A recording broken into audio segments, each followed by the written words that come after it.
Hello, everyone, and welcome to another episode of What's Happening in Travel. Well, this is episode 60, what did I say, 68? And we're recording this on Saturday, February 13th. And I'm here with my buddy. Bushra. And I am Kerwin. Because after 68 episodes, don't change. It's really good. And yeah, and we're here in Houston on one of our coldest days in a long time. I think we're supposed to be expecting record low temperatures. It's already snowing in some parts of the state. So we're getting all that cold air that came down from Canada. Is that the same cold air that's causing like all the bad weather in like Amsterdam? I guess the canals are frozen over. Are they? But aren't they Yeah. normally frozen? No, no. They said Okay. it's been like 3 years since this had happened, I think, based on what some Okay. people are saying. Yeah, and you can see people like skating on the canals, which Yes. yeah, Okay. people are basically walking from like one street, walk across the canal, and then go on the other street, which is not possible, right? Yeah, I'll try to send you some pictures. They're all over the internet. So all right, Kushra, what's your background today? What you got? I have a Lufthansa 748 landing in snow. I thought it was an interesting combination of colors. Yeah, that's pretty cool. I just saw that the 77X is Hmm. getting cold weather testing in Alaska this week. Yeah. Yeah, so that's always interesting to see. That is a pretty cool photo. Uh, the interesting thing when you're in a plane and it's on snow is you see all the vortices Hmm. Yeah. from the engine and stuff, and the what do you call it now? Like the air curling up, looking like a typhoon jumping into the engine. It's Hmm. very cool to watch. I think it's in Fairbanks, right? The 777X 9 is in Fairbanks.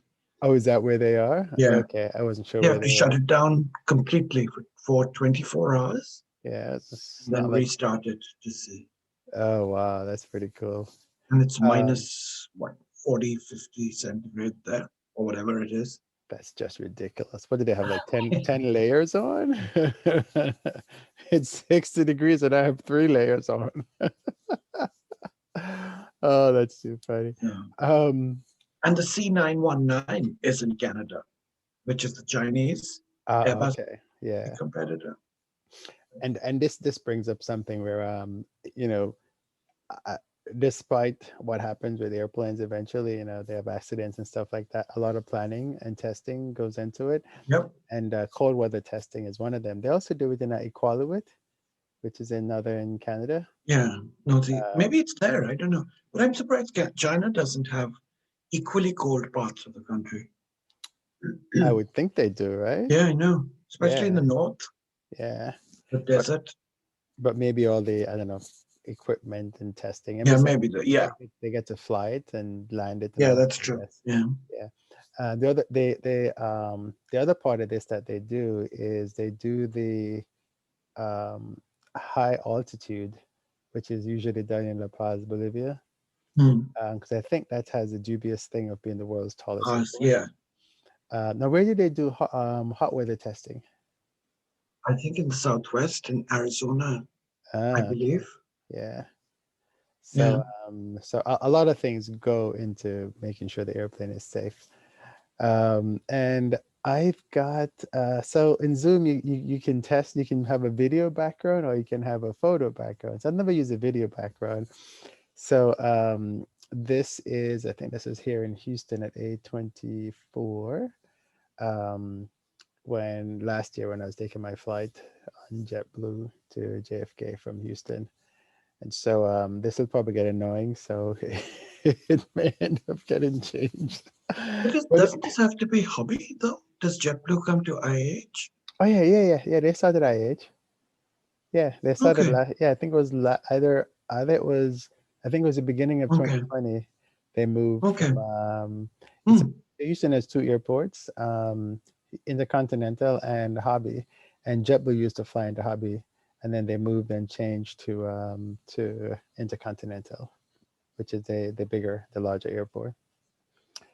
So Okay, so let's begin. Um, and speaking of airports, we're going to start with our airport section. And uh, airports, you learn you learn to love them.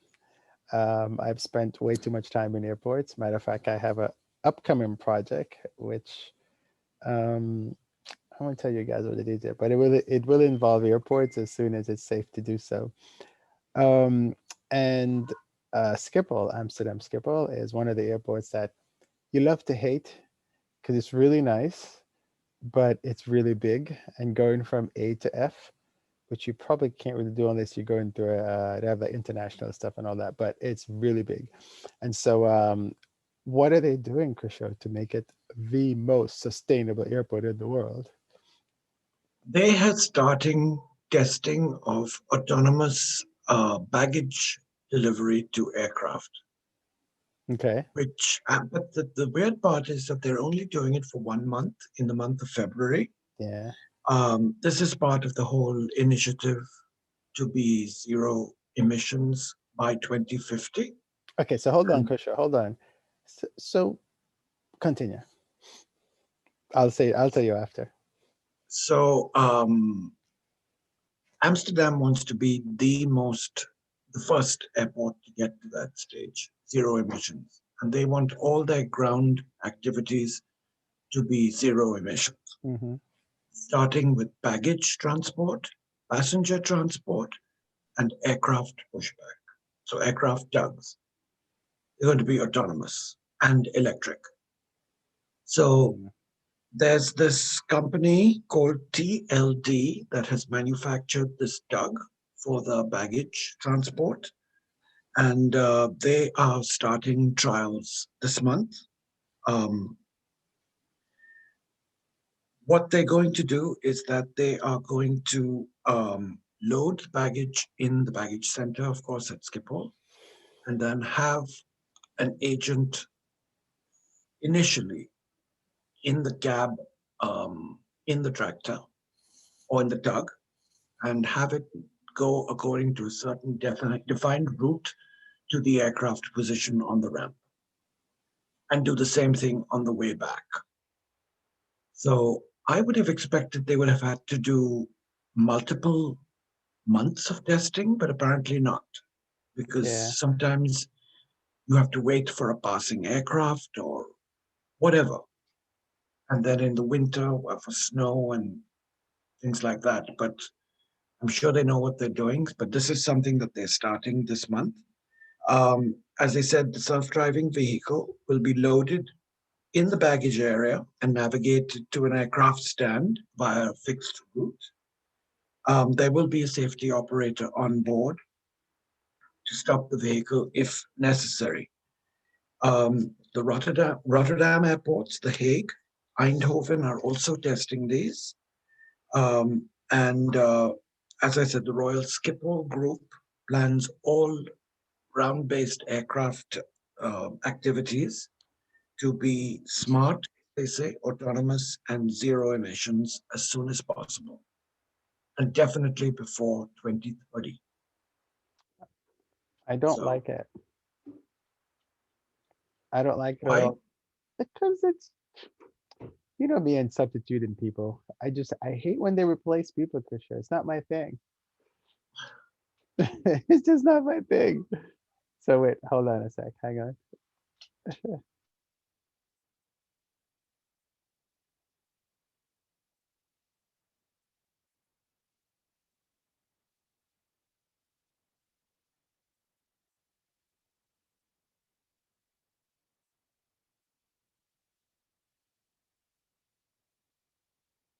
Yeah. Sorry, folks. I just had to shift location for a second, but you couldn't tell because it's stuff is still in the background, right? Um, I don't like when they replace. I'm good with technology, but I don't like when they replace the humans. It's That's my. going everywhere. It It's is, happening but everywhere. but saying you want to have zero emission and then getting rid of people at the same time is ridiculous. And at some point, we need to stop that, right? Because what you're saying is, oh, the environment is great, but where are the humans that are going to be living in that environment? If you get rid of every human who's doing the work, in essence, right? The whole idea is to keep people gainfully employed with all these new things. And so if you decide, okay, fine, we're going to have autonomous vehicles running at the airport, yeah, we'll have one human to ride on it until it's quote unquote safe. What's that other human going to do? And don't tell me they're going to do something else, because that is not the case. You're going to fire them. And at some point, we need to step up to the plate and say, technology is good, but we have to stop at some point. That's just how I feel about it. I don't like it. I don't like it at all. And you see it happening a lot Yeah, everywhere, in all everywhere. aspects of it. Yeah, and then they're saying it's because of the environment. Okay, I get that, but why you don't have to replace the human in the equation to Well, make the it's environment cheaper. safer. Exactly. So tell me what it is. Don't say, oh, we're doing this for the environment because we want to do completely emission. Okay, fine. Then go run a completely autonomous airport. You don't need humans then at all. So why don't you figure out how to get the bag once that little autonomous vehicle gets to the ramp thing, to the loader? Why don't you let that little autonomous vehicle take everything into the loader? You don't need Yeah, humans at all. because they're going to require loaders to take it off the baggage carts and into the Right. aircraft. Yeah. So how do those people get there? Right. Get to Exactly. the aircraft stand? So don't get me wrong, I do understand what should happen, but telling me that you're basically you're saying we're firing people in the name of making our world greener. Well, what about the people that are living here? We can figure this out without getting rid of the people. So you can create a vehicle that's greener without getting rid of the person who drives it. I mean, And I think for aircraft tugs, that's quite risky because, I mean, if an autonomous vehicle bumps into another aircraft, that's yeah. potentially hundreds of thousands of And the dollars first of thing damage. as soon as the damage occurs is when we're going to start. It's like the max. They were trying to save money on the max, and it cost us a lot of people's lives. And now they're stepping back and going, "Oh, okay, well maybe we shouldn't do this, and maybe we should do this better."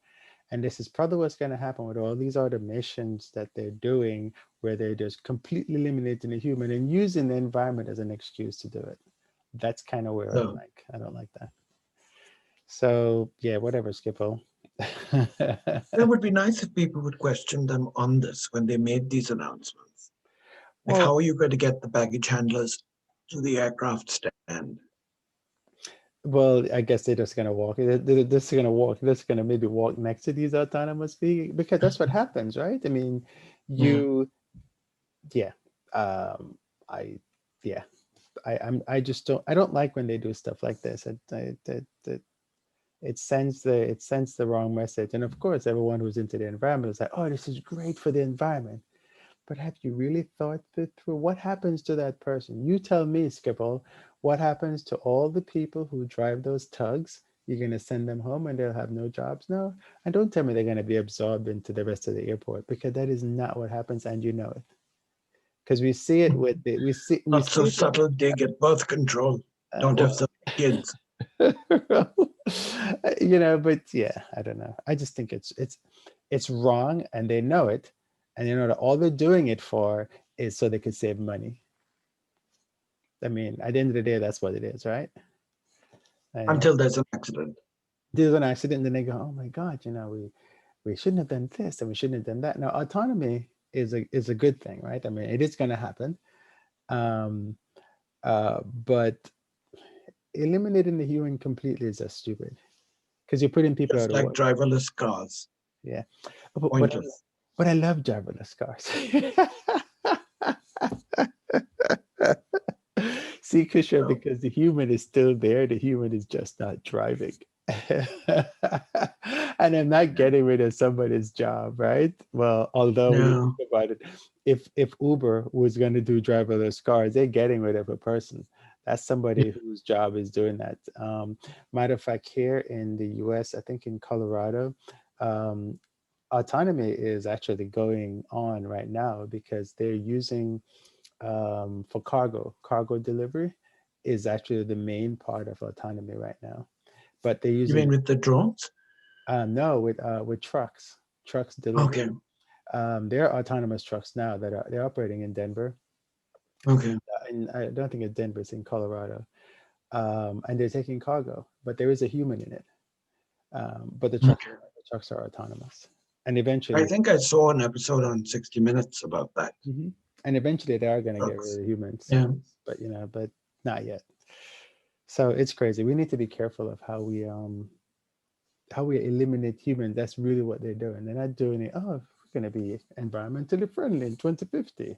Really? All right. So You got me off on a tangent there, Kasha. Was it all you had on that one? on Amsterdam, yes. Okay. And All right. then Paris was another Yes. issue. What's going on with Aeroport de Paris? So ADP, which is the group that manages the Paris airports, I did not know this, that they were well on their way to designing and starting Terminal 4 at CDG, Charles de Gaulle, the main airport in Paris. Yeah, they got a lot This of was space to, out there.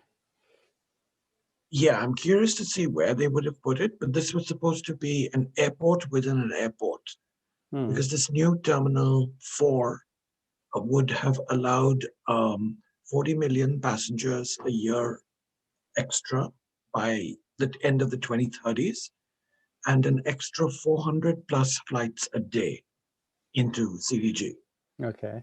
It seems like a lot, Yeah, but that's a lot more. um, when this pandemic hit, France apparently took a different approach to airport design and now requires any new construction to include provisions for battery operated and hydrogen fueled aircraft.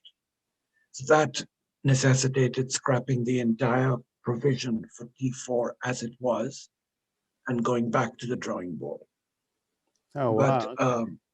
yeah, I just thought it was an interesting development that I didn't even know that they were planning an additional terminal.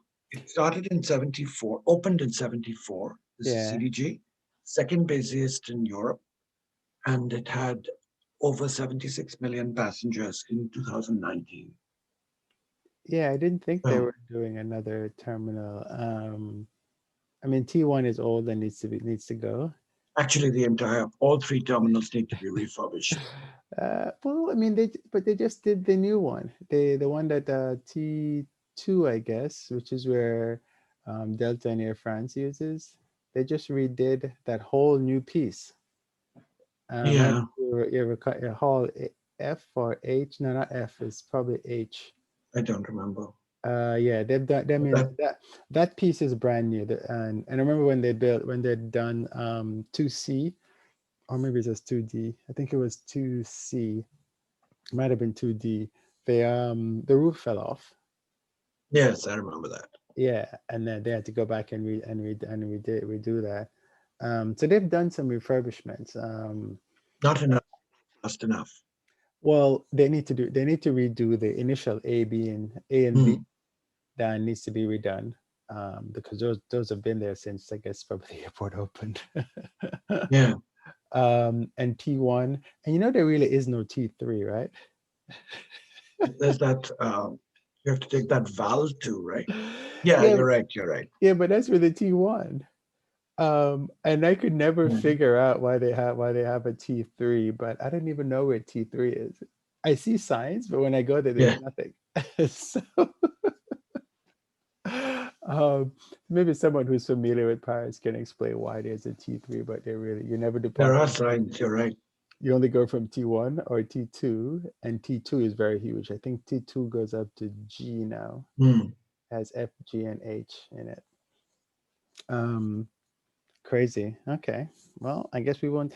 Yeah, but they probably have the plans, and it'll happen again. And they do have a lot of space out there, Kusha. It's a huge, huge area. There are a lot of farms though around, Yeah, there are a lot of farms. unless they bought out all that. They probably would. And there's a piece across the highway. There's I mean, because the nearest town is the town where Concord went down. Watsy. Well, it's kind of weird, but so there's another town. I don't think it's Rossi. Rossi is where the airport is itself, which by the way is a beautiful town if you ever get a chance to stop But in if and they see. expand the airport, they're going to meet a lot of protests. Now, look at Um, what Heathrow is going through. yeah, but like I said, isn't they have the land out there, so they can actually do it. Um, So, it is actually big. If you ever land there, you can see that there's a lot of land space around CDG. but I'm curious Um, to know what sort of provisions you have to make for battery and electric aircraft when there's not any plans for any of these planes to come online anytime soon. yeah, it's weird, isn't it? Uh, So, yeah, I don't know. I don't know. That's a good one. Oh, but but thinking about the Schiphol thing, they already have these. Uh, I think they're electric operated because they're actually remote. Where what the is this? these pushback tugs. I don't know if you've seen them. They use them for the smaller planes, where Mm-mm, they actually use a I've not remote. seen them. Yeah, they use a remote control to do the pushback, and so there isn't a person sitting on it. So what's the point of that, though? It's So what is the smaller. point of that then? It's a smaller footprint, and Okay, you don't have to make space for a driver to sit on it. And it's I remote see. control. I'm assuming it's probably battery powered. If I I'm find wondering it, if then that's what the baggage tugs are going to be. um, They're going to be probably controlled by a human. probably I'll try to find this one. Well, if it's autonomous, then there wouldn't be any remotes or anything like that. It would they just tell it, hey, go from A to B. This is the route, go, and it'll do it. This Because one, sometimes aircraft stands are not where you can see from a fixed location. I mean, most of the time, right? correct, but they will stop at the same place, and with autonomy, they will design. If it'll know to stop at all the stop signs, it'll do What avoidance, about weather, collision rain, avoidance. Weather, I guess weather wouldn't really affect it, the snow will, right? If the unless sign is obliterated, if it's covered in snow. yeah, but it's using sensors and things like that, so the sensors will pick up a lot of those, and there's also some really good sensors out there. Um, So, yeah, so I don't know. But we're going back and forth, which is fine. So but I we hope they follow through afterwards. I hope Schiphol Airport follows through in. Actually, this was an article on the BBC. yeah, So I hope they follow through and give us an update as to how the test went yeah, they're at the just end saying, of February. hey, we're implementing it because that's what they're going to do. So, um, all right, is that all you had for CDG? yep. Okay. And by the way, the Aeroport de Paris, which is the company that runs all the Paris airports, Paris has Beauvais, Charles de Gaulle, and what's the Oli. other one? Orly, exactly. Okay, let's talk about aircraft. Um, the 737 is always in the news. What's going on? Yes, but this is a good news. And um, did you know Chinese farms were being blacklisted now? Who are being blacklisted? Chinese farms, Really? because yeah, because Why? that's where the 737 tail fins are being produced. Okay. And very suddenly, this week actually, on February 5th, Boeing announced that they are moving production to India, Hmm. where there's a company called Tata Boeing Aerospace, where in the city of Hyderabad, Yeah. where they manufacture the fuselage for the AH-64 Apache helicopter. So they're going to produce the tail fins there. Mm, So they had no timeline as to when that was going to start. But oh, why are we changing a good thing? Because well, pressure about China? political considerations. Hmm. And I wonder if that means the Dream Lifter is going to be flying to Hyderabad to pick up these tailfins. Well, I guess so. So now we're gonna have to go through a whole other process of testing whatever the new machines and stuff that are building Yeah, those things are. it's apparently all robot assembled. There's very little Yeah, human interaction of in the course. construction of these structures. We're always So, getting rid of humans, right? You know what's gonna happen? so, The humans are gonna revolt. That's what's gonna happen. so, Oh my God. That's interesting. So I'm looking at the news that's gonna say in about, I don't know, 10 years, if we're still around, it'll say, oh, we're moving the 737 vertical fins back to China.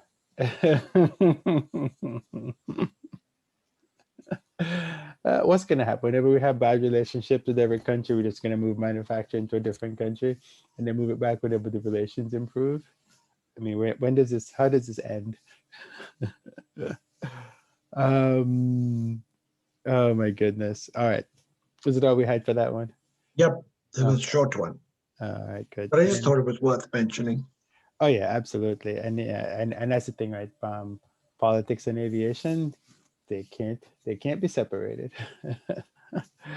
All right. So in episode 67, we talked about health passports. What update do you have for us on that one? So we were talking about how confusing this all is and why all these different organizations are creating essentially the same thing for no apparent reason.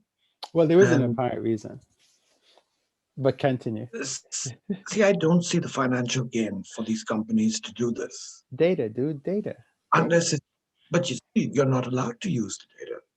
Everyone is falling over themselves, promising consumers that this data is not going to be for public consumption. It's only private, be Yeah. located on your own device, unless they're getting money from advertising. But it's hard No, to no, imagine. no, but the airline owns the data, right? And they will use the data, whatever they tell you in the long 20-page terms and conditions that they have in there. So And the airline is going to sell this data to all these different. no, they'll probably just use it to do different kind of marketing to you. So Well, if you go, well, finish your story. long story short, CETA, which is um, a travel technology company, which is, I believe it started in this a long while ago in Europe. Hmm. Um, they have announced a health passport.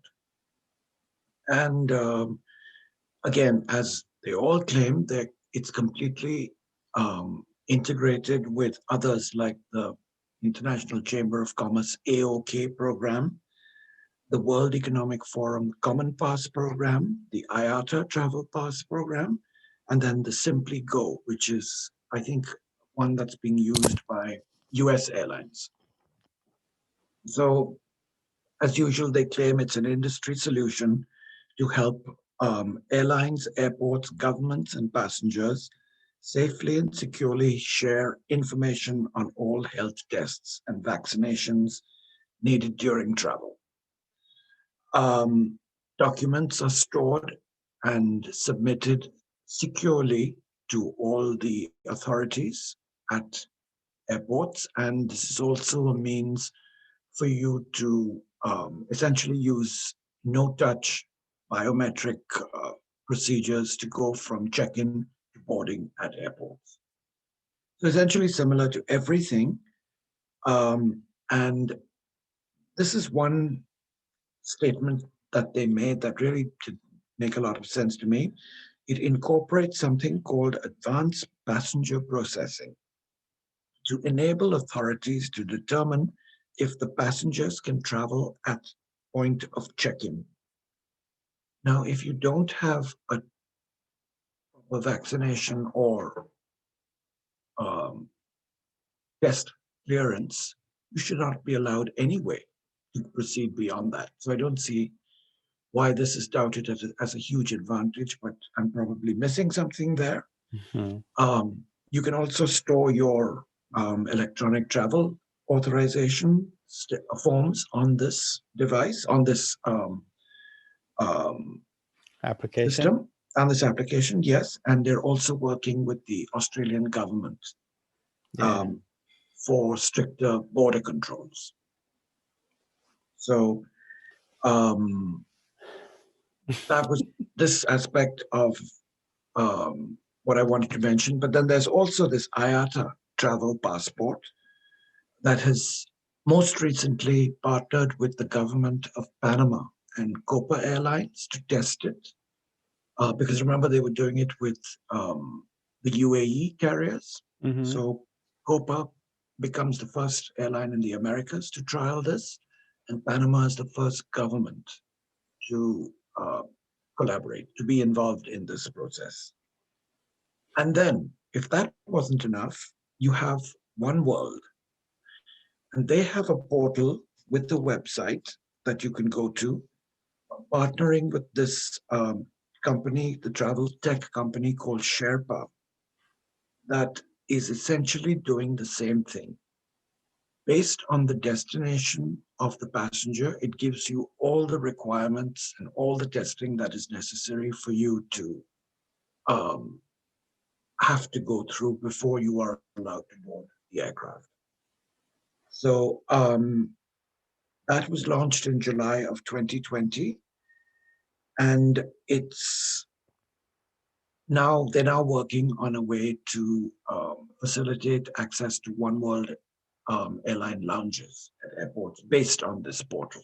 Oh, okay. So Yeah. it's all these conflicting and seemingly overlapping means for passengers to check their own status.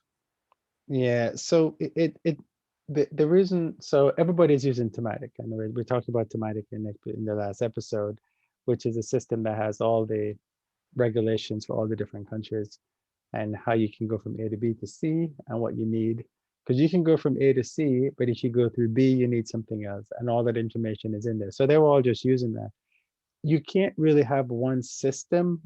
Well, I guess you can't have one application because if I'm flying with American, I'm going to go to the American website. If I'm flying with Delta, I'm going to go to the Delta website. And so, and then I'll have different credentials and all that. So that's why each Right? airline is doing that. But this is not something new. Prior to this, you could go to any airline's website, and well, most of the big ones anyway, because there is a cost to this to them because Thematic charges them every time somebody does a search. But you can go, or you can even go to the IATA Travel Center and you can put in whatever information, you can do that now, whatever information you want, and it tells you what Right. requirements you need. So every airline does that. All they're doing now is they're just making it because COVID is around. They're using COVID as a launch thing for these things. But Um, Go ahead. for another point, American has another this Very Fly app Hmm. that it is also using. Yeah, they're all using the Initially, same. it was only out of Miami, but Yeah, now it's expanded it to all the American hubs in the US, 8 countries. That is really the same thing, where you can enter all your information and you get all the requirements, and all your documents are stored at this location. yeah, So, and should you use the One World portal? Should you use the Verifly portal? Should you use the IATA portal? well, you have to use the Or one. You have to use the one that your airline is using, and so that's the so thing. that's the thing with IATA in charge of all the different airlines. How Yeah. could they not standardize this across all airlines Well, and make it so it much is simpler? it is standardized. It's standardized in the sense that it's using the same data, which is thematic.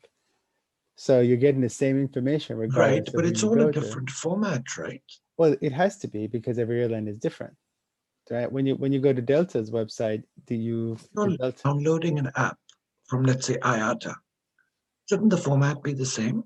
Uh, Like the Probably, International Chamber of Commerce. but it's not. You're not using an app from IATA. Yes, you are. You're using the Yes, you are. airline. Yeah, but you're using the airline app. You're not using the IATA app. Because all that is telling you, all See, these the apps, all these apps are IATA telling you, travel app, this IATA travel, yeah, what is it called? which is the same as the IATA Travel Travel Center. Pass. You ever been to the IATA Travel Center? No. So on the IATA Travel, the data that they're using in the IATA app is the same data that's in the IATA Travel Center. And all it does, it asks you for like you can put your birth date in, your passport date. Yes. Um, It's very simple to start the process. yeah, and it'll ask you for, but once you, Why does everyone have to have an individual one? If it's something you have to because download each that is airline, not integrated in the airline app. It's not integrated in the airline app. well, because it's This the is a airline, separate app. And true, then the airline app interacts with this yeah, other app. but it's my guess is that every airline wants a different look and feel and a different what do you call it? A different interaction for their customers, right? It So shouldn't be the same though. If it's a mm, well-designed app, shouldn't it be the same? no, Why does it have to be different? because they're not using the same like when I design an app, it's my app and you can't copy it. So the airline is just using, they're tapping into the data in the back end, but the front end looks different to each person. So Right. you as a customer, if you're flying Lufthansa and I'm flying JetBlue, it's two different experiences, but the data that I'm collecting is all coming from the same place Right. because it's giving me the same No, information. like for instance, IATA Hmm. with Panama.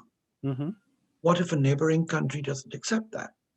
But they do because the information is the same. So Right? that's where I'm not clear Yeah. about. So the information, if I'm No, going, I know the storage of the yeah, information is the same. It's the same basic information. Your vaccination, your destination, your flights, etc., etc. all that stuff is the same. Why do Um, all these different entities and organizations need to create their own apps? because they're Why accessing can't there be one? because they're accessing that information, and everybody wants their own customers. That's really what it boils down to. So I don't care about. I want to own my customer data. I don't want IATA to own my customer data. All I'm doing is just getting the information from IATA and giving it to my customers. And so it's Yeah, my but see, that's customers and it's my customer. Like if I had an airline, I would want my own customer data because then I can use it. I can figure out who my customers are, where they're going. If I have a whole bunch of customers that's going to see, a this different place, information is not for the airline consumption. Yes, your address, your birth date, your whatever is the airline information. hmm, But this data, which is your vaccination status, your whatever, is not for airline consumption. This is what they're falling over themselves trying to prove to yeah, customers. yeah, but the airline needs that information because Right, they cannot give right. you a boarding But pass it's not if you don't supposed to be have the right stored. document. Well, So that's they fine, can't sell this. but they don't have to store it. But they could say, I have gotten 10 customers who needed a COVID vaccine because they were going to a place that needed a COVID vaccine. There isn't any individual information that says Kushner needed it, Kerwin needed it, John needed it, Mary needed it. Right? But I could say 4 people needed it, and one was a female and 3 were males. So that's the kind of stuff that they have. So you could always have aggregate data. You just can't have the individual data. Is probably what they have. So Does that make sense? And I don't know. No. you're always going to have that. If I create an if I have an airline, I want my own data. I am not going to use IATA's app because I don't like it. It's ugly. Have you seen the interface? So I mean, it's good data, but it's really cumbersome, and I don't like that. And I don't want my customers to go through that. So what I'm going to do, I'm going to create an app. I'm going to pull the same information, but I'm going to pull it in a different manner. And I'm going to hit Tomatic. Tomatic's going to come back and tell me, yes, a vaccine is required, and I'm going to ask my customers, Kusha, do you have a vaccine to go to this country? You're going to tell me yes or no. And then if you say yes or no, then I determine whether you're going to stay or whether you can go. Mm. So that's all it is. It's pretty standard. The good thing is that everyone is reading the same information. So that's the good thing. Go to So, just go to any airline, and you'll see that they have somewhere where either links to thematic or they have their own no, page set up. I know thematic. Yeah. I know that. But it's these health passports that I don't understand what the need is to create this whole assortment of them that basically get the same information Yeah, from you. because it's hot. Everybody wants to say we have a health passport, but you and I know it's BS because it's the same data that we've had since the dawn of airline travel. We know that that stuff is already out there, but now they need to tell, oh, I'm creating a health passport. It's like Delta's concierge. Hmm, really? It's the same thing you had on your page. You just put it in a different packaging. It's all marketing. It's like when we talked about So, it's like when we talked about the three airlines who said, oh yeah, I'm the first one to vaccinate all my crew. Do I really care? No. All I really care, I need to know about is if I'm going to Brazil or if I'm going to it, if we go to Cayenne in French Guyana. mm, If we're going to Cayenne, we need to get a yellow fever, a malaria shot. Or if I'm going to Guyana, where do we go? Ghana, I need to get a yellow fever shot.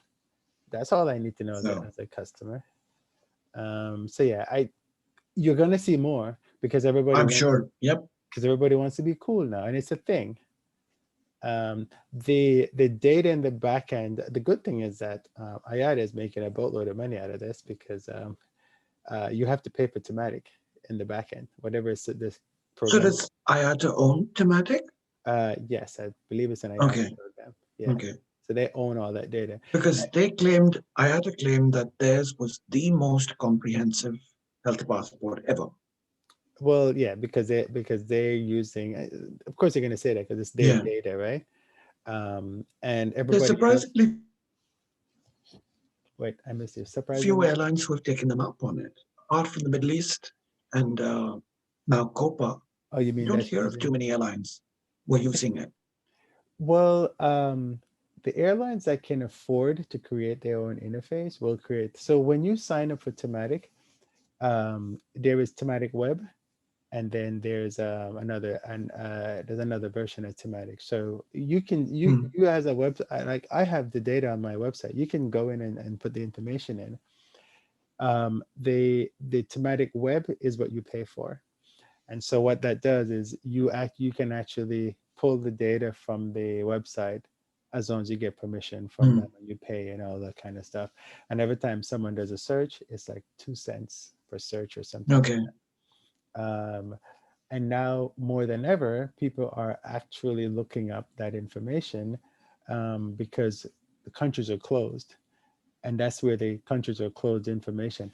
Matter of fact, during this whole thing, uh, the thematic website was having so many hits that they were shut well, either not shut down or slow or whatever it was, but they kept having notifications on the site.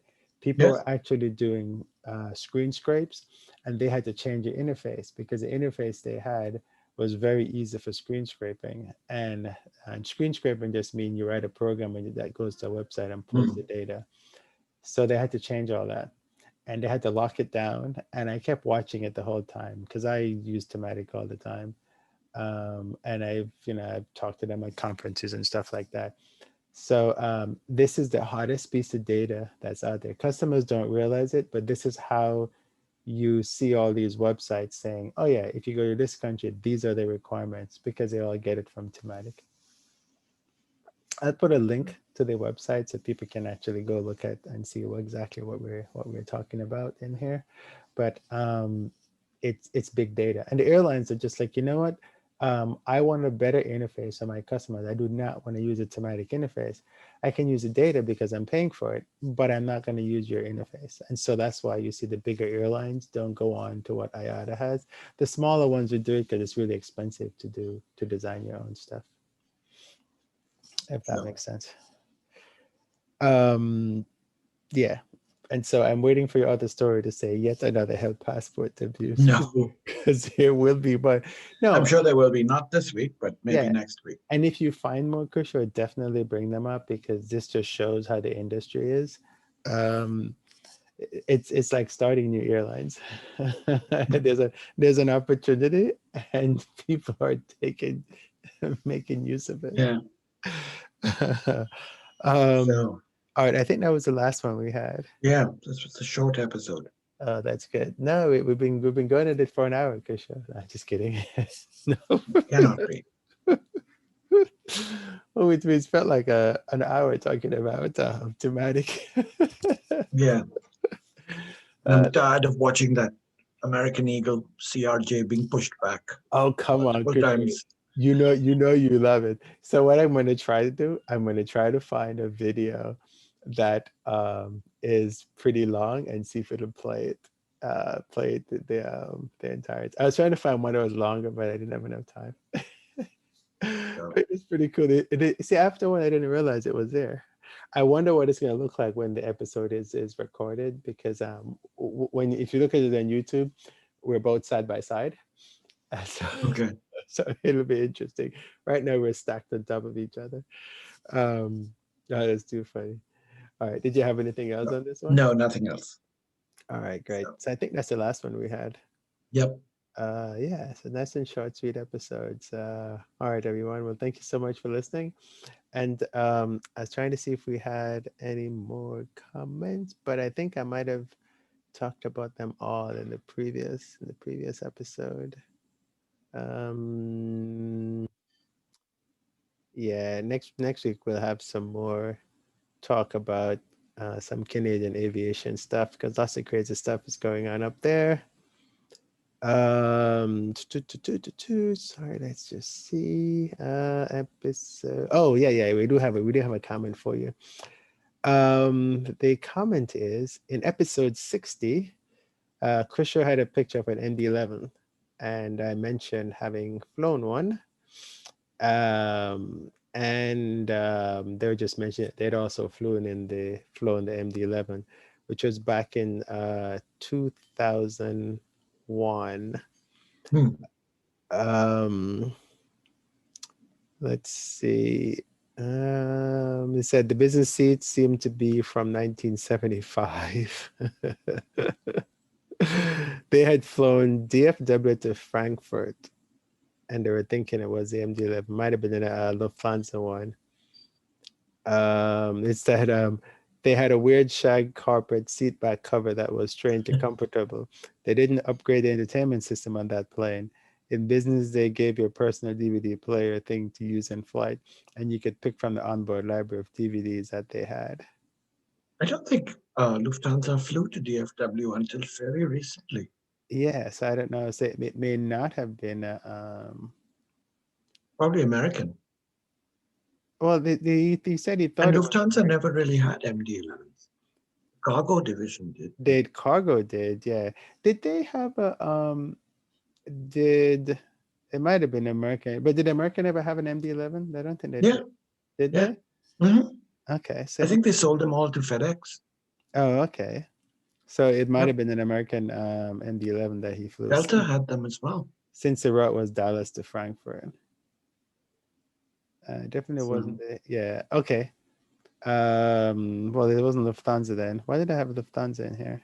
So now it looks like because he said it was and Lufthansa would never have shag carpet. yeah, he I said a can few guarantee it. yeah, he said he flew in business for an American, and it was Okay. it was DFW Frankfurt. It was definitely not this 777, so he thinks it was MD-11. And the business seats seem to be from 1975, et cetera, like I read before. Could Um, also have been a DC-10, but we're quibbling here. it could have been a DC-10, but you know how that works. Or it could have been a TriStar 500, Kusha. American never had those. Oh, well, I know, but it's the three airplanes that look so much alike, right? The TriStar Yeah. 500, the MD-11, and the DC-10, because they all have three engines, in roughly the same position. So I think that's the only comment that I had on that. Hmm. Yeah, that was all I had that came in. All right, cool. So Uh, don't forget to send your comments. If you guys have any comments at all, let us know. We are um it's good when we get comments because this way we know whether we're saying the right things or not. And so let us know. So this has been another episode of What's Happening in Travel, and with my buddy. for sure. And I am Kerwin, and we are signing off on this super cold day in Houston.